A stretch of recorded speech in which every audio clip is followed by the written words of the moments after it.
What's going on, guys? SasDood here. You can just call me Sas. I hope everyone is having a great day. Today, we have a video going over the complete Chronicles of Conan. This is the Centenary Edition, edited by Stephen Jones or Stephen Jones, with an afterword also by him. The cover art and I believe the rest of the artwork is illustrated by Les Edwards, and this book was published in 2006 in Great Britain by Gollancz in London, I believe. So, showing off the book right here, right? We're gonna switch over. So I just wanted the face cam for the introduction. We're gonna switch over, and I'm gonna show off the book and talk about the book in appearance, and then we're gonna talk about comparing this book to the Ray Trilogy and whether or not, which one you should buy and the comparisons, which ones have like the most content or things like that. And then we're going to talk about the stories. All right, guys. So stay tuned. I'm going to switch the camera over right now to show off the book. So I'll see you there. Let's talk about appearances, weight, and let me just show off the book in its entirety first before we go over some of my favorite stories and things like that. This is quite a heavy book, as you can quite imagine. It's got 927 pages, which is quite a big bit for a book of this size. Striking black and gold art. This will definitely draw your eye when you see it on a bookshelf, or like when someone else sees it on your bookshelf, or when you're buying it, right? You got the gold font, gold drawings on the front, back, and the side, right? You got the gold helmet on the front. This is, I believe, some sort of like barbarian helmet. You got the gold font, Complete Chronicles of Conan, and you got a big attribution to Robert E. Howard, which I really like. When you switch it to the side here, you get the same thing, and you get, I believe that's Conan. It seems like it's Conan. And I think that's the Gollancz symbol up here. If I move the book up a little more, that's the publisher symbol, Gollancz. When we move to the back, you have a sort of sword and shield type drawing, I think. And we got a quote by Stephen King. I didn't even know Stephen King knew who Robert E. Howard was, but he's been quoted on multiple books of like Robert E. Howard's, like multiple collections. And he has commented on separate stories and things like that, from what I know. But it says, Howard was the Thomas Wolfe of fantasy, and most of his Conan tales seem to almost fall over themselves in their need to get out. And that's by Stephen King, which is really cool. When you look at the barcode right here, you get gollancz.co.uk, you get all this other stuff.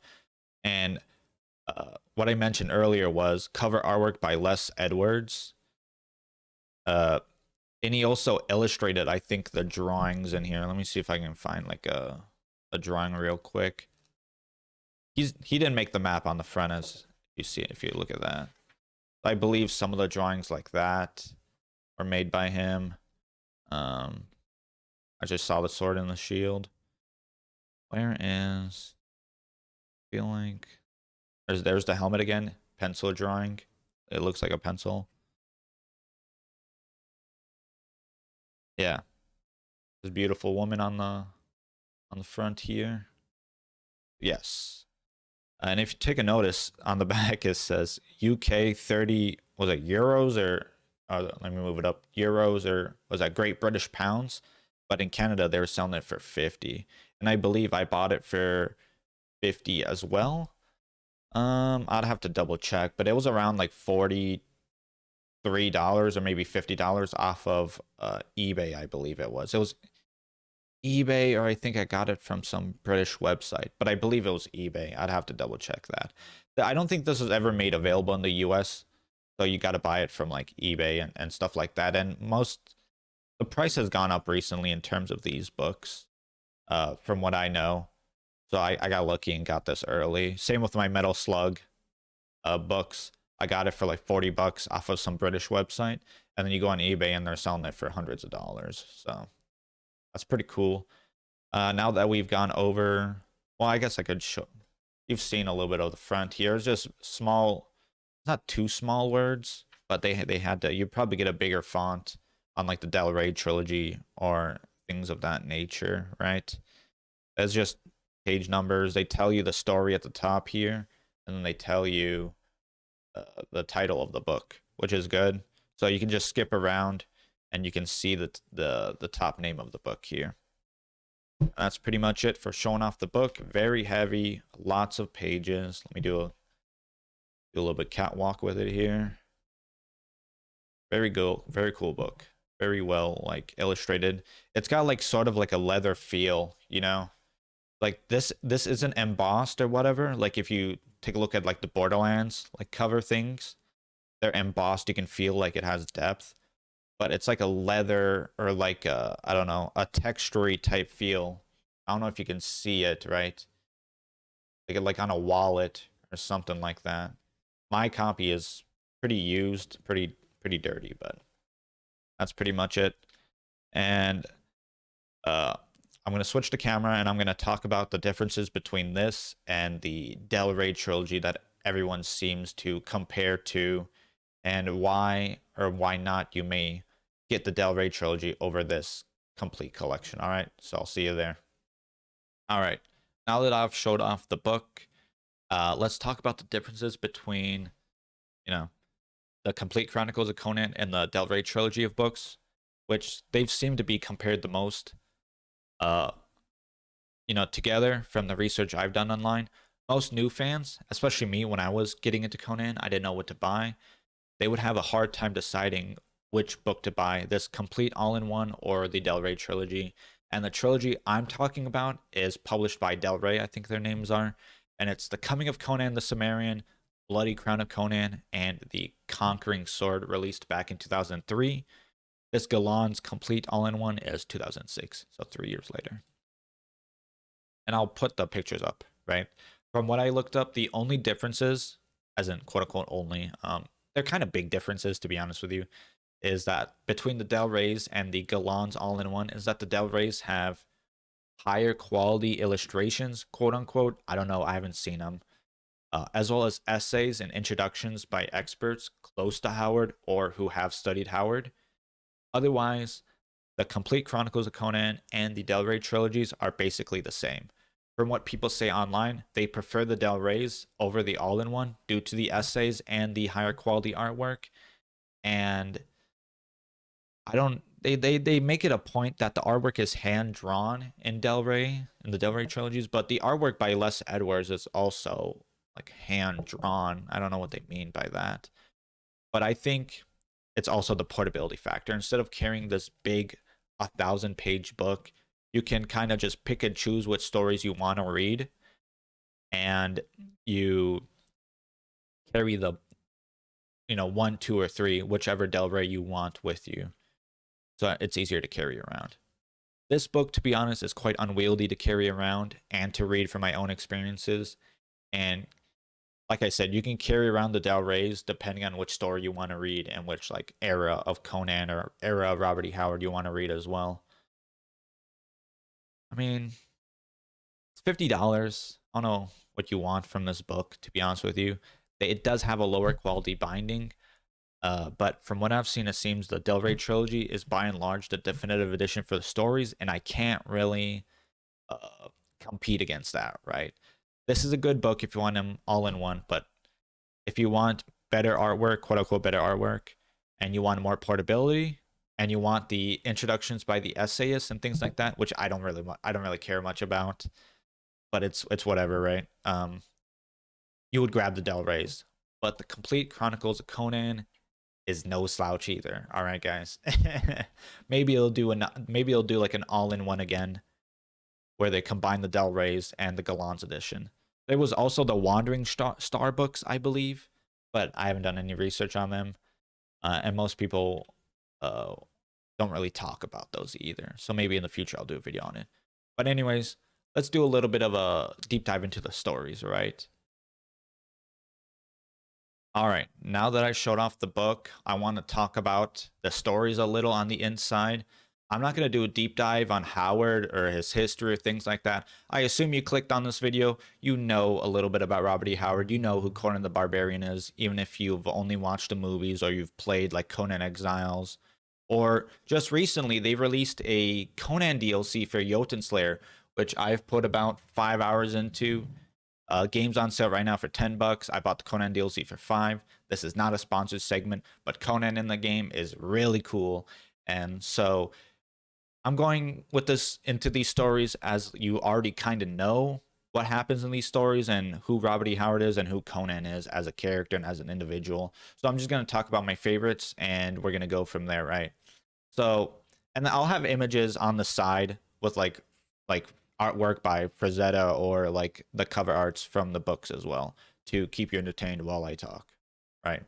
So the book starts off with Phoenix of the Sword, which is most likely the most well-known story because it's the first story chronologically that Robert E. Howard has written, and I think that this sentiment is shared by both new and old fans alike.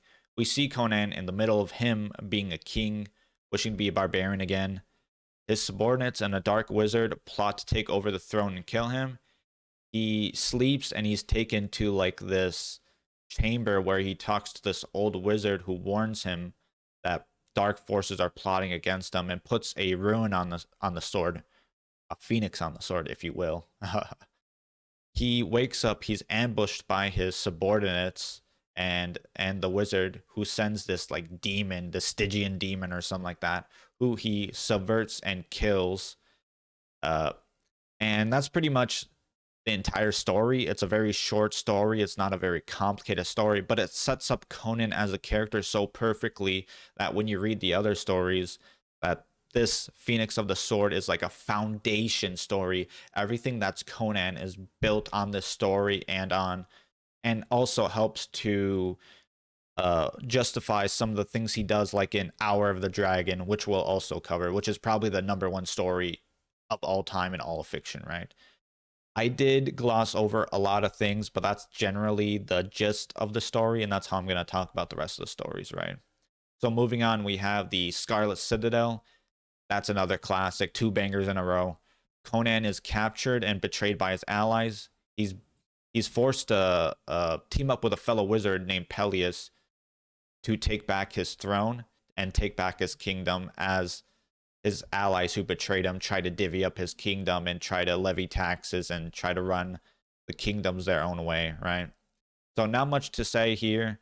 Another short story, another amazing story, and it kind of shows that Conan doesn't really just do things on his own. He teams up and he is not just this complete barbarian brute that only knows how to kill. He knows how to work together. He knows to trust his instincts when it comes to dark magic and things of that sort.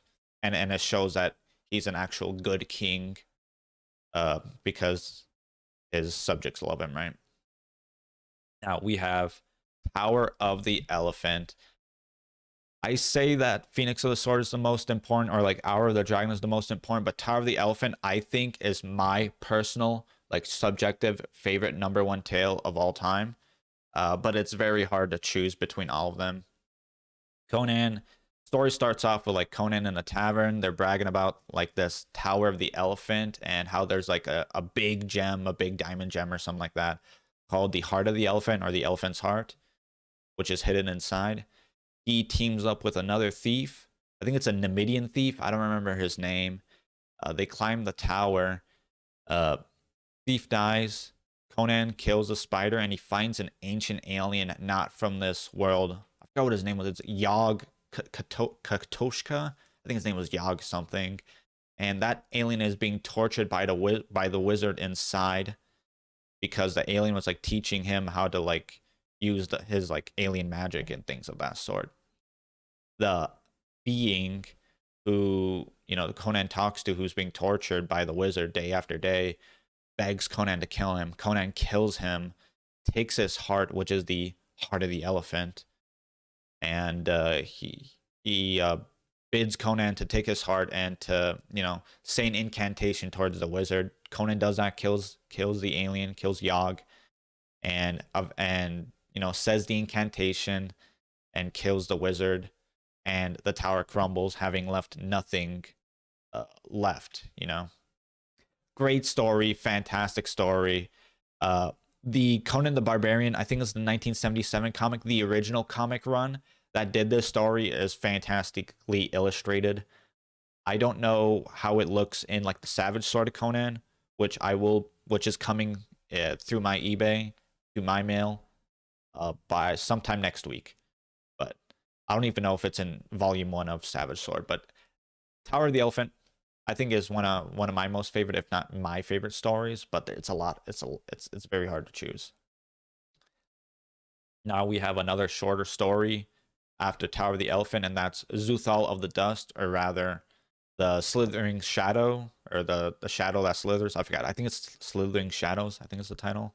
I think Zuthal of the Dust was the Weird Tales title, and then it got its proper name after, Robert E. Howard died. I don't really have much to say about it. It was quite atmospheric. It was a little repetitive and brings to the table another person fighting alongside Conan. I don't even remember the person's name, to be honest with you. I have to reread some of these original stories. I'm a little out of date on some of them, but I thought it was an okay story, right? And then we have another amazing story by Robert E. Howard, which is Rogues in the House. Another short but amusing tale where Conan's thrown in jail for killing some sort of spy informant. The police only catch him, which is really funny, because he's drunk and he's like messing around with the women, and he tries to run away, and he runs like headfirst into a wall, and he knocks himself out. That's really funny. There's a little bit of humor, right? And when he's in jail, he's contacted by a local politician who wants to get rid of like the local powerful wizard. These are two very powerful beings, two powerful people in the city. And it's like some sort of political feud type thing. Conan gets freed after various hiccups. But while he's jailed, the politician tries to kill the wizard himself because Conan couldn't get out. They like set up some type of thing, and it didn't work out. But he finds both. The politician goes to kill the wizard, but he's accosted by this like ape-like creature, knocks himself out. Conan gets out, gets revenge on the prostitute, or the wench that what do you call it, snitched on him to the police, where he got caught in the beginning of the story. Deals with her. He like throws her in like sewage full of crap and piss and things like that, and he comes to the house where the wizard lives. He goes in through the sewers, and he sees the wizard and the politician there. Both of them are there. The wizard tells him that his like ape-like servant Thoth, I think. Oh no, it's Thag. It's Thag, I believe. I think its name was Thag. The wizard's like ape-like servant betrays him, and he's like not very intelligent, but he knows how to like. He watched the wizard, use his traps and things like that. Oh, it's Thak. Okay, it's Thak. I have it in my notes here. I'm reading off of. His name is Thak. The wizard betrays Conan and the aristocrat after Conan deals with the ape-like servant. And the story ends as Conan and the aristocrat. I don't know why I misspelled aristocrat. They both part ways. Very good story. Not a super duper long story either. But very action-packed, and just your prototypical Conan story. Is that the word, prototypical? I'm using words I don't know how to use. You got People in the Black Circle. I'm gonna be honest with you, I don't remember much from People of the Black Circle. I don't think I remember it at all. But most, from what I did, some research, most consider it to be a classic, and I have no inkling of what People in the Circle is about. I might have rushed through it when I was reading. I would have to like reread it again, right? Which I probably will. But I heard it was a classic story from online, and I recall it being like a good story, or like an average story. And following People in the Black Circle, we have A Witch Shall Be Born, and that's another average story from what I remember. But there is one aspect that has been taken from a witch shall be born and put into basically every piece of Conan media that has ever existed, and that is Conan's crucifixion to the Tree of Woe. I think it's called in the original movie, or I think in the book they call it the Tree of Death. It's basically the same thing, woe and death. This scene is literally referenced in almost every single piece of Conan the Barbarian media, in the comics, in the games, and things like that. The most recent iteration of it was probably in Conan Exiles, where instead of Conan being crucified, it's the player character that, it's the girl in the intro. It was a cool story from what I remember, but an average story. Moving from that, we have Beyond the Black River. Beyond the Black River is also one of my favorites. It's a very Western frontierish outlook type of story where Conan and his buddy Balthus battle the Picts and their attempt to overtake the fortress and the towns in the unsettled areas beyond the Black River, which is the name of the story. A bunch of stuff happens. Conan kills a bunch of Picts. You get a good sense of camaraderie with Conan, and Balthus kind of gets to be his own badass in his own way. And it's a very nice breath of fresh air when compared to his other stories, because Robert E. Howard did not only write Conan, he wrote Solomon Kane, he wrote Bran Mac Morn, he wrote I haven't read his cowboy story, Steve Costigan. Yes, that's his name. I think his name is Steve Costigan. Those stories. So he wasn't only just a sword and sorcery fan. He tried to branch out to other things for money and to, make a bigger type of wider variety of stories. And it very much feels like a Steve Costigan story, or like one of his westerns, right? Next we have is Shadows in Zambula, which is also a good story and one of my favorite, but it's also incorrectly marred by critics, and Howard as a whole is incorrectly marred by critics as a wholesale racist. And this story in particular is ammo for the fodder, because Howard's use of black people as cannibals in the story, although I believe, from what I remember, Howard specifically states that the black cannibals that overtake the town that Conan's in and try to kill him at the beginning of the story, are only specific to that region of Darfur, and that he specifically mentions, I believe, that the rest of the African population is not affected and that they do not act that way. The white character in the story is actually a way bigger threat than the African cannibals, right? And Howard was a racist, I believe, but he wasn't like a wholesale racist, right? You can see as Robert E. Howard gained more knowledge and he wrote more stories, that he actually became more open to the idea of, of not believing that, white superiority and things like that. And that is wholesale factual. Robert E. Howard may have started as a racist, or he had misjudged ideas because he lived in the 1900s, in the early 1900s. He was born 1906 and he died in 1936 by suicide, right? And I believe that it was hard to, with the knowledge they had back then, I don't think, not that you need to be a non-racist or whatever back then, or a racist back then, you're forced to be, but cultural shifts were different, society was different, and I don't think I blame them too hard for that. But say that's a hot take, I get, is that a hot take? I don't know.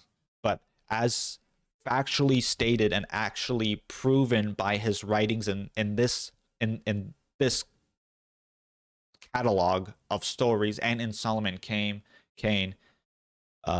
Robert E. Howard actually writes black people more sympathetically, and he actually, has them more than just, villains in his stories, as seen in Conan, some of the later Conan stories, and specifically in Solomon Kane with Enlonga. Solomon Kane is a white Puritan, and Enlonga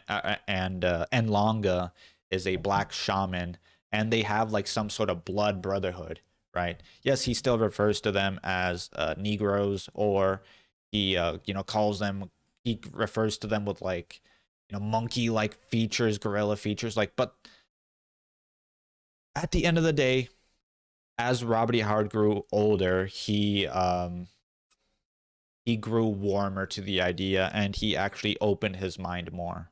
So that's my TED talk on it. That's my tangent. Call me a racist if you want to, but I personally think Howard had like a epiphany as he got older, and he started to kind of warm up to the cultural shift, right? But anyways, getting back to the story here, Conan rests at an inn before being attacked by a black cannibal. He kills him and finds the whole town flooded with them at night. These black cannibals come in at night to the city. They stalk the homeless and the poor people at night and eat them, which is why the city is so empty at night. He rescues a naked girl who's being chased by her like lover or something. Both him and the naked girl try to murder the high priestess because the priestess gave the girl like a love potion and she used it on her fiance and it turned her fiance mad, which is why he was chasing her. Conan just knocks him out. He doesn't kill the fiance, right? He's not that evil, right? Conan's not an evil character. Conan kills the priestess's lackey, kills her, and rescues the woman who was like dancing till exhaustion. The priestess was like captured her and hypnotized her to dance or something like that. Uh, she then reveals herself to be like the wife of some like king or whatever, and she promises him and offers him a spot at her like palace. Conan denies it. He comes back to kill the innkeeper because the innkeeper is the one that betrayed him and led the cannibal to him. And the way he kills him is crazy. He like he like chops his like beard off. He like beats him and then he throws him to the cannibals because the innkeeper was the one who was telling the cannibal was like setting up the cannibals with humans. So he like marred the innkeeper beyond like recognizability and threw him to the cannibals, which the cannibals ate him, and Conan just leaves, which is pretty funny. Like I said, it's quite a good story, but it's marred incorrectly by critics. And yes, it has racist undertones in it, and the way it's written is kind of racist, I can't lie. But it is an earlier story in Robert E. Howard's library, and I believe that people who like give it a first glance and immediately write it off are not to be credited, or they are not to be believed in any sort of real aspect, and they clearly don't know who Robert E. Howard is. Not that I know who he is, but from all the research I've done, from the stories I've read, and from the things that I know, uh, Robert E. Howard was a racist, but at the time it's hard to find someone who wasn't, and not that that's an excuse, but later in life he does warm up to it. We have Red Nails next, which is an all-time classic, and introduces Valeria, who is a constant companion alongside Conan in the story of Red Nails, as well as the games as well. Uh, she's in multiple games, right? She's in the multiple comics, and they're kind of like side by side. She's kind of like the Red Sonja to Conan, because they always are like fighting together. And I know Red Sonja did team up with Conan back then, and then like in the older comics and things of that sort. But in this story, it kind of feels like Valeria is like someone who Conan was like meant to be with as a companion, because Red Sonja was not like an actual character. She was Red Sonja Ragatina, not the Red Sonja that Roy Thomas made, right? In the story, they discover the city named Zuktal, Zukhotal, I don't know what the name is, a decadent, isolated city hidden in the jungle. The city is trapped and steeped in like a brutal, degenerate blood feud between two factions, and that's pretty much all I want to say about it. I don't really remember the rest. It's a simple story. It's very atmospheric. It's very claustrophobic, and I quite like Valeria in the story a lot. Next, we have Hour of the Dragon. So if you don't consider Phoenix on the Sword, Red Nails, and Shadows of Zabula, Tower of the Elephant, etc., classics, those might not be your favorite, which I don't know how they could not be, then Hour of the Dragon might be the most definitive Conan story to date, and probably the most famous of all sword and sorcery tales, and is the only feature-length novel written by Howard, and it shows King Conan being dethroned by an ancient resurrected wizard, right? After Conan loses his kingdom, he travels across the Hyborian world, aided by allies still loyal to him, to recover the magical heart of Ahriman, to defeat the wizard and his magic to reclaim the throne in his land. If there is a tale that from Conan that you should read and nothing else, Hour of the Dragon, I think, is quite possibly, if not definitively, the greatest piece of sword and sorcery fiction ever written by Robert E. Howard, if not by anyone else. It combines every single piece of Howard's skills in writing and storytelling, his knowledge of history given to him by his mother and by his own efforts, his character writing, and his expertise in making the Hyborian Age and Conan as a character feel real, feel like a real king. And the fact that it was written in the 1930s is very astounding to me. I firmly place it as one of the literatures that you have to read before you die. It's very high praise. We have The God in the Bowl. That's another fantastic story by Howard and is comparable to a Sherlock Holmes novel. A young Conan, or at least I think it's a young Conan, is locked in a murder room mystery where a high-ranking official is dead, and Conan is caught at the wrong place at the wrong time, right? Conan's implicated in the murder, even though he only came to steal like this jewel-encrusted bowl, and he's eventually interrogated and exonerated as the story goes on. And the guards, they interrogate, I think his name was like Publico or something like that, his subordinates and things like that, and eventually they get to the bowl, and the bowl is holding a god in the bowl, as it's referred to, a giant serpent snake from Stygia who kills everyone. Conan kills the snake, and in the confusion of the battle and things like that, he escapes and makes a break for it, right? Classic story, not too long. It's a good break from Hour of the Dragon, and it focuses more on the dialogue rather than the combat. We do get like combat too, but the dialogue is what intrigued me the most. Howard is great at writing dialogue, not just, fighting. Sometimes you get tired of the fighting, so Robert E. Howard peppering those types of stories in there, the dialogue heavy stories, is really good and really intelligent of him as a writer to recognize. We have The Black Stranger, also good story, although easily forgotten among the multitude of other stories. Conan's escaping some picks when he tries to hide on some sort of crag. When he's on the crag, he discovers the cave of this pirate captain who's holding some crazy amount of loot, but it's being like guarded by this serpent demon of some sort. And then Conan gets embroiled in like a blood feud between these two pirates, one who's settled on the island to escape and the other who's like chasing that pirate. Conan forms an alliance between these two captains. They betray Conan and they betray each other, trying to find like this map to the cave. Meanwhile, Conan in his head, he knows where the cave is, so he's trying to like play like triple agent, right? But as the story goes on, the surrounding picks try to take over the makeshift fortress that the first captain has made. Second captain betrays him, they all like betray each other. Conan's the only one who knows where the cave is, right? Conan comes out the victor, takes all the loot, and goes off to a new pirating adventure. So this was like a nautical type of story, right? He was also on Queen of the Black Coast and some other story too that I didn't talk about, but I didn't really like those stories either. Like Queen of the Black Coast is cool, and Queen Bellet, the pirate queen, is not bad, but I don't really care much about her. Maybe if I read the comics, maybe their interpretation is better, but I didn't really like Queen of the Black Coast that much. Next, we have Frost Giant's Daughter, which I didn't really like at first. I thought it was kind of a stupid story, but when I was doing some research for this video and I was like rereading it a little, I actually really liked it, right? It's a short, dreamlike story where Conan is the sole survivor of an ambush between the Aesir and the Vanir, I believe. Bloodied, bruised, barely, alive. He barely survived this ambush. He's led into a trap by this nude fairy woman who like tries to trap him and kill him, who leads him to like her two brothers. Conan kills the two men, survives, and then he just falls over, right, exhausted. And he's rescued and cared for by his local allies, who revealed to him that they got ambushed too.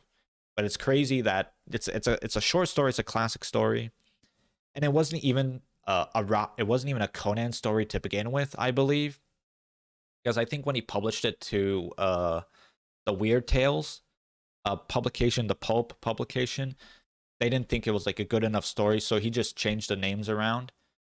And when he died, or after he died, or maybe when he was still alive, I don't know, he uh switched it to Conan, and that's how we have a Conan story. It very much is a Conan story. I don't know how it's not a Conan story, but it's very much like a, where does this fit in the timeline of Conan's adventures, right? And what led to him to be in this feud, right? It's a very short dreamlike story, and you can think of a million things to go with when it comes to branching off the paths and making your own interpretations, and that's what the comic book writers do, right?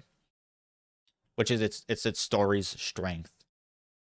The last full story written by Howard, uh, in the timeline before we get to the poems and drafts and synopsis, I think is called Veil of the Lost Women, which I don't remember too much, but I quite liked it because it focuses on not just Conan, but a woman named Livia, I believe her name is, who's captured by the king of the Bacala tribe, and agrees. She's captured, right? Conan, who's also the leader of some tribe, is like in like this feud with what's his name? Baju. I think his name's Baju. And Conan sees this woman captured, and uh, the woman is like, "I'll give you my body. I'll have sex with you, whatever, as long as you rescue me and you negotiate with Bajuj, and you kill him." Right? Conan leads a surprise attack with his own tribe. The girl, terrified, flees into the jungle where she encounters some type of like Lovecraftian type monster. Conan tracks the monster down, some bat-like monster, right?